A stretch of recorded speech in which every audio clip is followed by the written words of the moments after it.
everyone, welcome back to Let's Talk. My name is John, and today here on the channel, we're going to be talking about Scream 3 and its brand new 4K Blu-ray that just came out from Paramount.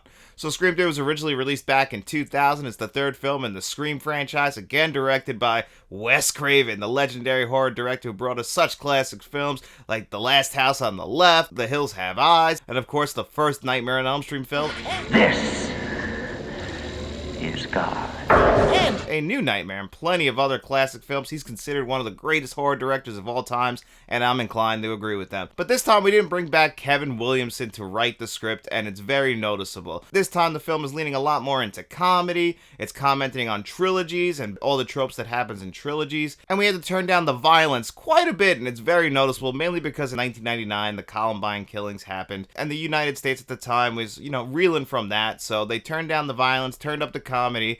And I feel like a lot of that stuff hurt this film for a lot of people. And for me personally, it didn't. I actually really like Scream 3. I think it's one of the most underrated in the franchise. I know a lot of people would put this at last. Yes, I'd still put it in the bottom 3 of the franchise. I don't think it hits the highs of the original Scream, Scream 4 or Scream 5 in my opinion, or just Scream, whatever the hell they wanted to call that one. I still think that this one is better than Scream 2 and Scream 6 in my opinion. I just think it's a much more enjoyable film. But that doesn't mean that this film doesn't have its flaws, because there are plenty. I just think that I look at it through nostalgic goggles, but this film picks up a few years after the events of Scream 2. Sidney Prescott, played by Neve Campbell again, she's living an isolated life by choice. She's working for a call center, helping people, kind of at the end of their rope, trying to do some good in the world. She's got a golden retriever. Life is going well. But back in Hollywood, they're filming Stab 3, the third film in the film series within a film. And what do you know, the actors and the characters that they're playing start to get killed off one by one. Once Sidney decides to go out there, who shows up as well? But it turns out David Arquette's as Dewey was working out there helping out the fake Gale Weathers in this movie. But then the real Gale Weathers shows up because these killings are starting to happen and she cannot miss out on her news story or, a chance to make some money, which Dewey calls her out on every single film. But she shows up with the world's worst haircut. I have no idea what the hell was going on. Maybe somebody can explain this to me in the comment section.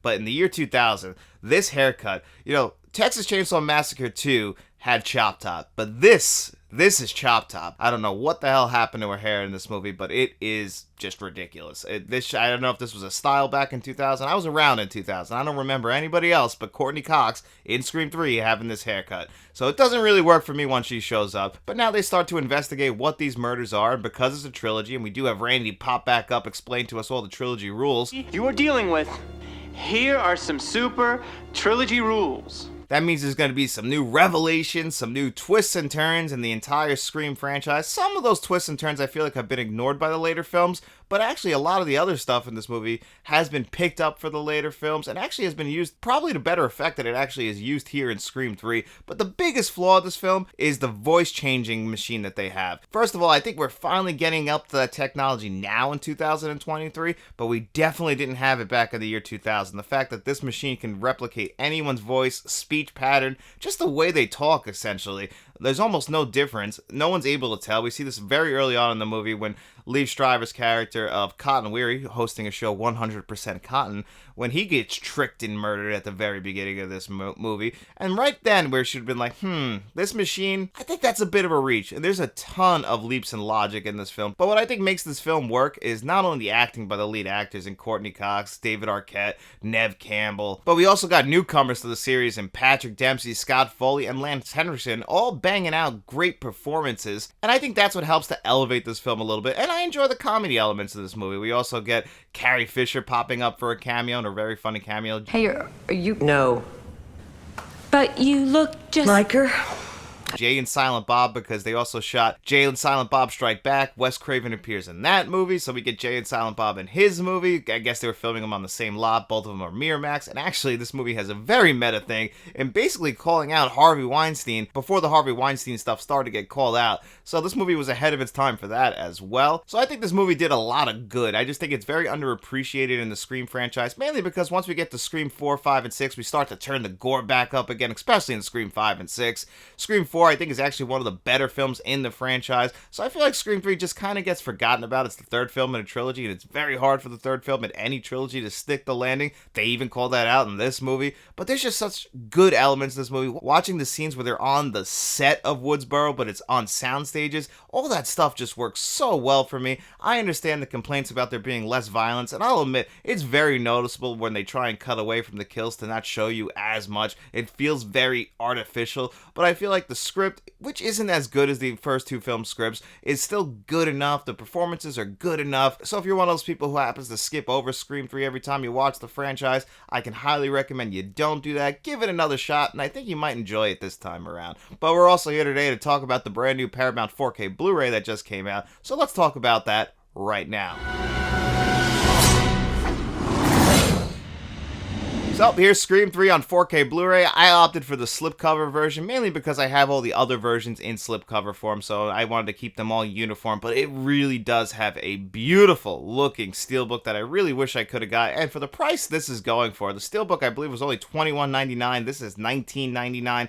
That is an absolute steal. I really love what Paramount is doing with the pricing. They finally have adjusted their pricing for what they're doing. They're only putting out catalog titles with one disc, and I've just complained that the price has always been too high when you put out a catalog title with one disc. Warner Brothers wants to charge $27. For a while there, Paramount was as well, but from what I've noticed, not only is Scream 3 $19.99, but in the future when we get films like Trading Places, Rosemary's Baby, or Scrooge, those are all priced at $19.99 as well. So if you're going to give us only one disc, at least price it fairly, and I feel like Paramount got that message, and I really have to commend them for that. So Paramount, though, on the other hand, is continuing in their trend of releasing one Scream film on 4K Blu-ray each year. And now the only film that we're missing on 4K Blu-ray is Scream 4, which in my opinion, Scream 4 is the Blu-ray that needs the biggest upgrade. That Blu-ray is absolutely atrocious, and that's the one that I have in this Scream 1 through 4 box set that came out, I want to say like 2017, I'm not 100% sure on that, but I compared the Blu-ray for Scream 3 to the 4K that came in here, because we don't get a Blu-ray in here, so I did the comparison with that, but the Scream 4 Blu-ray that's in this box set is just absolutely horrible. So when you slide this off, you come inside, same box art underneath. You come inside and there's your one black Scream 3 4K Blu-ray disc. No Blu-ray like I said, but it did come with a digital code, so if you enter our digital code giveaway, it will be in there. And your audio tracks are about the same as what you got on that previous Blu-ray. You get a DTS HD 5.1, but I always want to call out Paramount for giving us plenty of different language options and plenty of different choices of subtitles. I really love it when companies concentrate on accessibility and making these films available to everybody, no matter what language they speak or whether they have vision problems, and you give them plenty of choices of subtitles. So Paramount is the king of that. They've been doing this for a while now with their 4K releases, but I really have to commend them for what they did here with their audio tracks and subtitles.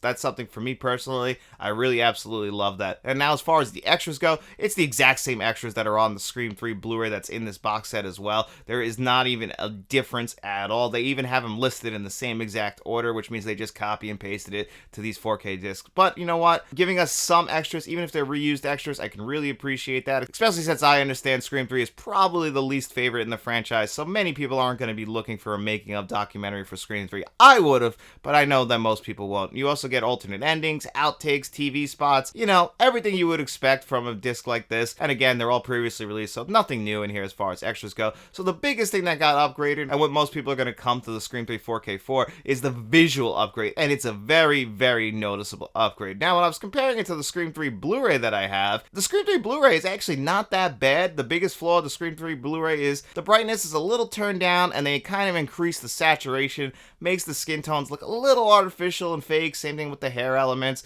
but the outdoor scenes all still look pretty good. Some of the night scenes, even them, look pretty clear and crisp, so you don't have to worry too much. But when you jump to the 4K Blu-ray, all of those flaws are fixed. Now, there's a little bit less film grain than it was on the Blu-ray, which is good, but you don't see any DNR. It doesn't look like it's white plain. Everything looks natural. This is what Paramount does best when they want to. It's just not a 4K Blu-ray that is gonna blow me away. Now, it does have Dolby Vision and HDR10. I compared them both, and they're pretty much the same thing. I didn't see too much of a difference between Dolby Vision and HDR10. I would have to set up two TV screens right next to each other, run them at the same time to find a little bit of differences, because they both look very, very good. The skin tones, the skin itself, all that stuff look very natural now. The hair elements look very natural. You can notice the blemishes on their skin. I just wasn't blown away by this 4K Blu-ray. I would say it's definitely in line with Scream 1 and Scream 2's 4Ks. I just think it's probably the worst of the trilogy, and I think it's just mainly because of the way that this film is shot in comparison to Scream 1 and Scream 2. This movie feels very like flat as far as set design goes. It's got that like 2000s element when you're inside apartments where everything is like beiges, greens, and browns. So all that stuff doesn't pop off your screen like other elements in other films would. Don't expect to go into this and just have your socks knocked off by an amazing 4K. It's a good 4K. Not every 4K can have 10 out of 10 visuals. It's fine to be an 8.5 or 9 out of 10 as far as visuals go. And I think that this film is. I still think that the visuals as far as the 4K go are still very good. They're just not the best. And that's almost the exact same way I felt about Scream 1 and Scream 2 on 4K as well. Even Scream 5, I haven't seen Scream 6 on 4K yet. But I haven't been blown away by the visuals as far as any of these transfers go. And that's strange because Paramount can blow me away at some points, but they haven't yet with the Scream franchise, but they still are upgrades over the previous Blu-rays, noticeable upgrades over the previous Blu-rays to the point where I can recommend them, and at the price point of $19.99, you really can't go wrong here, and it's spooky season. If you want to get the latest and greatest in 4K Blu-rays for the Scream franchise, you can also buy Scream 1, 2, and 3 in a trilogy set. Just know that next year we'll eventually get the complete Scream 4K box set. I'm sure that'll be out next year just to try and get some more money out of us. But if you don't have any of them on 4K, definitely get that Scream 1, 2, 3 trilogy. I think it actually looks pretty cool. I'll eventually get Scream 6 because now that I've watched Scream 1, 2, and 3 on 4K, it's spooky season. I gotta watch 4, 5, and 6, and I'm gonna want to watch Scream 6 on 4K, so look for that review in the future. Hopefully that goes on sale in the next couple of weeks before I get up to it, but if not, you know, that's the risk I'm willing to take. So how would I rate Scream 3 on 4K Blu-ray? I would give the film, the 4K visuals, audio, and the extras, I would give it all a really solid